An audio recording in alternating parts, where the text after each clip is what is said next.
இந்தியாங்கிறது பன்முகத்தன்மை கொண்ட நாடு. பல மொழிகள் பேசுகிறோம். பல வகையில் நம்ம வந்து பல உணவுகள் வகைகள் இருக்குது.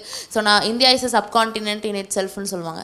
ஸோ இந்தியா முழுசுக்குமே 2 கம்யூனிஸ்டை நீங்கள் வந்து என்னதான் வேறு கட்சினாலும் அந்த பிளண்டர் நீங்கள் அக்செப்ட் பண்ணுறதுலேருந்தே தெரிஞ்சது. ரெஸ்பான்சிபிளான ஒரு ரெஸ்பான்சிபிலிட்டி எடுத்துக்கிட்டு பார்த்தீங்கன்னா இந்தியா முழுமைக்குமே கிட்டத்தட்ட 5 எம்பிகள் தான்.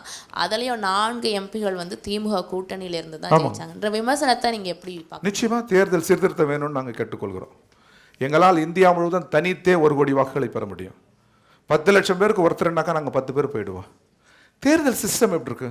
இந்திரஜித் குப்தா கமிட்டி தேர்தல் சீர்திருத்தம் வேணும்னு கூறுகிறது. டாக்டர் கலைஞர் தனது நிறைவாளத்தில் சொன்னார் தேர்தல் சீர்திருத்தம் வேணும்னார்.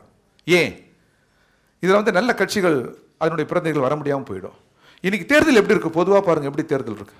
ஜனநாயக உரையாடல் இல்லை, கருத்துக்கள் மோதுவதில்லை, அதன் கதவுகளை அடைத்து விட்டு நாம ஜாதி, நம்மளாம் அந்த ஜாதி ஓட்டு போடு, நம்மளாம் இந்த மதம் ஓட்டு போடு, பிரதமரே அதுக்கு தலைமை தாங்கிறாரு.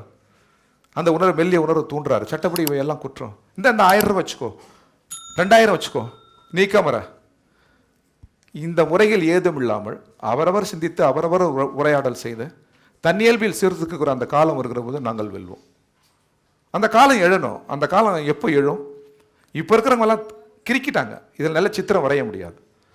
விடுதலை போர் கனவுகள் நல்ல சித்திரம் இதில் வரைய முடியாது. உங்களை இல்லை, பெரியவங்களை சொல்கிறேன் நான்.